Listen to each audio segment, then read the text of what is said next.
Well, good morning, everybody.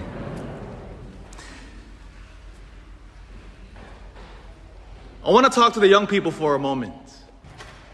Those who are in your teens, in your early 20s, and all our other old people in here. I want you to pray for them in particular, especially at this Mass. Because you young people in here, you are bombarded with many different voices, aren't you? Many different voices of what it means to live a happy life, what it means to set your heart on. I know there are many voices cowering and vying, competing for your attention. You know, every time us old people say, the young people have it harder today than we were kids. Especially all the many distractions that are available to all of you, which weren't there when us old people were growing up. So I want us particularly to pray for you at this Mass. Because despite of all of the cacophony of noise, since I've been here, I've spoken to 4 young people. 3 are young men. Said, Father, I think God is calling me to be a priest. And then one young lady, 19, Father, I think God is calling me to be a nun. 2 of these young men, they're in their early 20s, the middle of their careers, successful careers, by the way. One young man's a senior in high school, 17. And he may actually be sitting next to you in the pew right now. I won't call him out because I don't want to embarrass them. But I guarantee you, these young people feel utterly alone. Why? Because imagine them hanging out on a Friday night with all of their friends. What do you think a normal teenager group or people in their 20s are talking about? And yet in the midst of this group, our young people are hanging out there and there's a desire. I want to be celibate. All they feel utterly like aliens in that group. So we have to pray for our young people because God never ceases to stop calling, by the way. He is raising up young people, calling them to a radical life and following our Lord. And so we have to pray for our young people to hear the voice, and not only that, but to stay faithful. As many of you know, Pope Benedict, last Saturday, passed away at the age of 95. It didn't make that such a big splash in the media because Pope Benedict had resigned over 10 years ago. And he was living a quiet life in the Vatican City, and of course, so he was out of the public eye, so the public had lost interest in him.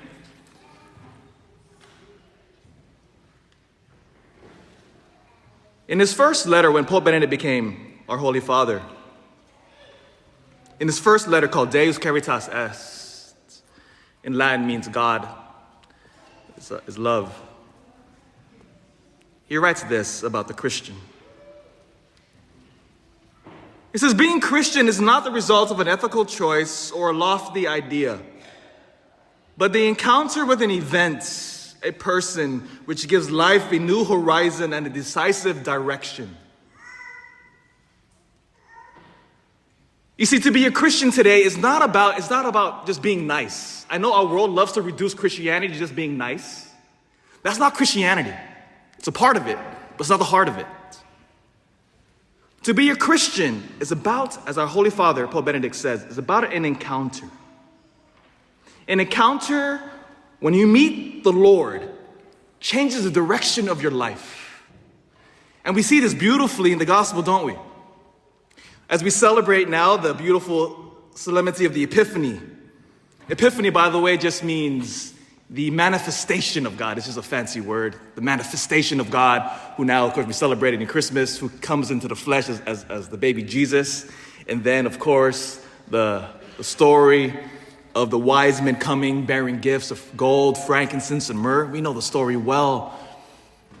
The wise men represents the fulfillment of the age-old prophecies that God, when he comes again, would manifest himself and call all of the world to him. That's what the three magi represents. Or as a beautiful psalm that which we chanted between the readings, all nations on earth shall adore you. The wise man represents all of humanity coming to encounter the living God. And once someone encounters the living God, especially those 4 young people I talked about, can you imagine now why everything else pales in comparison with Jesus Christ? In 2006, I was my 3rd year of seminary and had the great honor and privilege of being sent to Rome to finish my theological studies. So I was 26. I was a young man, more hair, less wrinkles. And that was when Pope Benedict was just elected Pope not too long after that, or before that. And so during our heyday, for my generation of priests, Pope Benedict was our Pope. And as we were living there, Pope Benedict left a powerful impression upon us. Because I don't know about you, but the media hated him.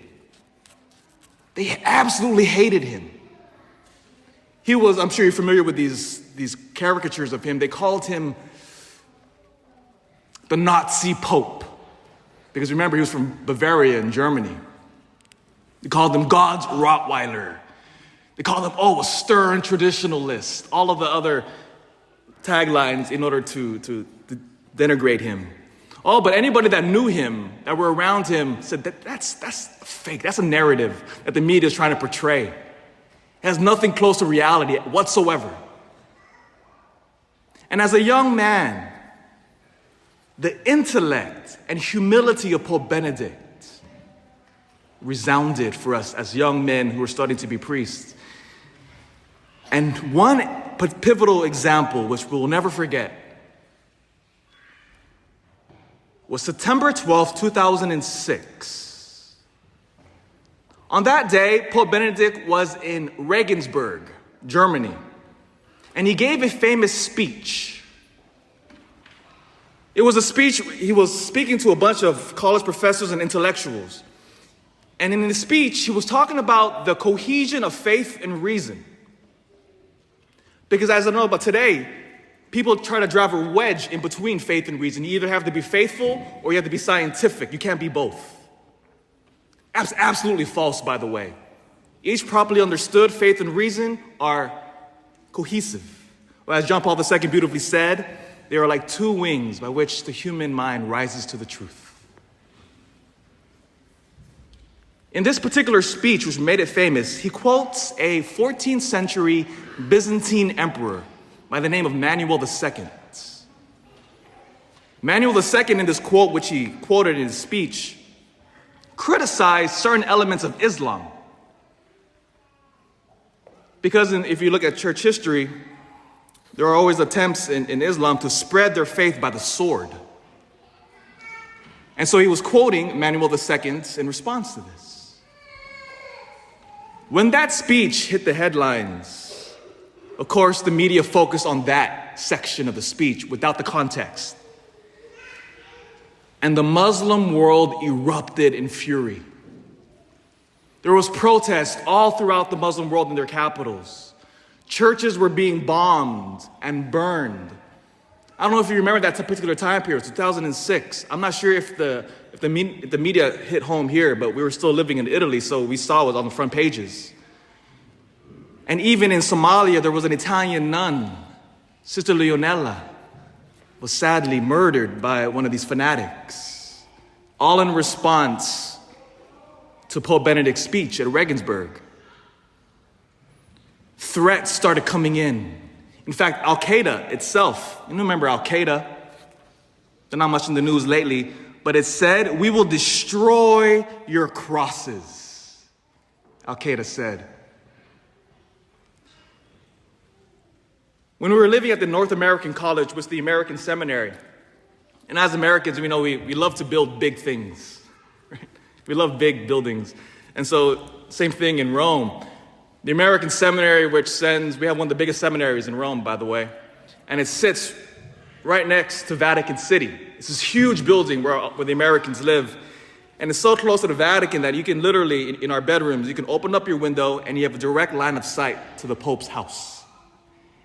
And whenever the Pope is home, you can see they turn on a light in the Apostolic Palace, as we call it. And so whenever as seminarians, we look out the window, if the light was on, like, oh, Pope Benedict is still awake. You can look outside the window and see him. Right? That's how close the American seminary is. When in the height of all of this, when we would walk past the Vatican, because of all of the death threats, because they were threatening to destroy St. Peter's Basilica, the Italian military set up blockades. You see armored car personnel carriers. You see men with machine guns. They had to step up security because, again, the threat was that thick on the ground. It became almost like a military base in Vatican City.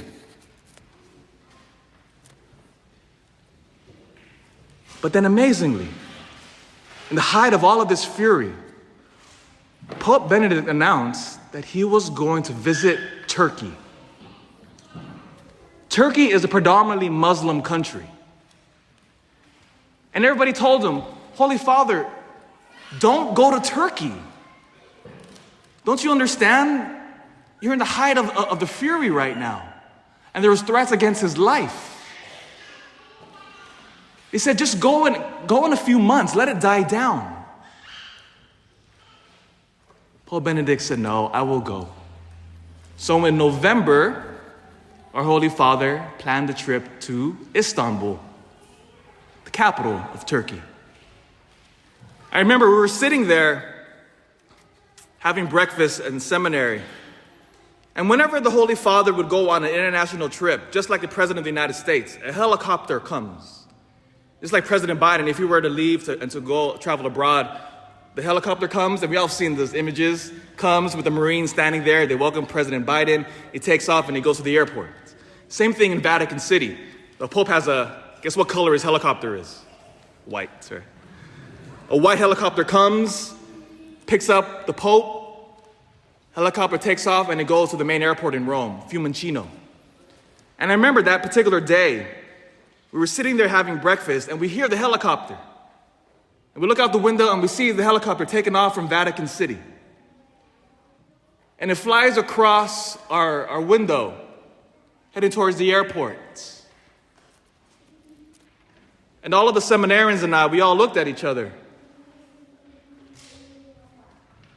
And we said, the Pope might die. We may never see him again. What do you think that left on the hearts of all of the young men, all 200 of us in the seminary?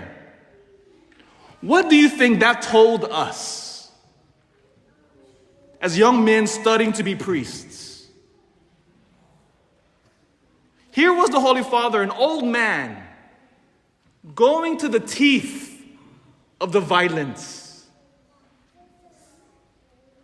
I'll tell you right now what it did to us.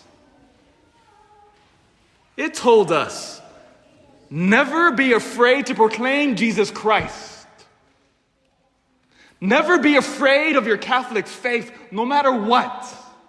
Who cares if they make fun of us? Who cares if they threaten our lives? Who cares if the world makes fun of us about being celibate? Who cares about the world who says you go to Mass on Sunday, you pray, you follow this God? Yes. Oh, I'm telling you, the impression that he left on our hearts as young men affected our entire generation. Because why? Because once you encounter the risen Lord, everything pales in comparison to him. Do you see now why the wise men is said at the very last line? They departed their country by another way. Because if we truly want to follow Jesus Christ, our lives are changed. And we cannot go back to the way it was. Jesus Christ has come. He has broken into our world and he has manifested our truest glory. He is the light in the darkness. And the great challenge for you and I is to every day to make that decision and to follow him. See, this is why I began. We have to pray for our young people because they are being bombarded with messages contrary to the Catholic faith. And what Pope Benedict taught us, never be afraid to follow the Lord.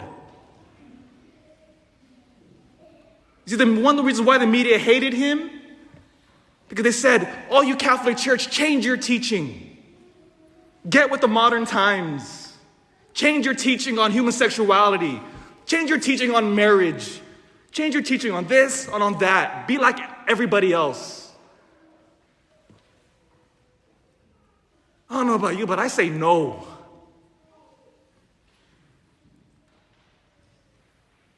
How dare I change the teachings handed to us from Christ?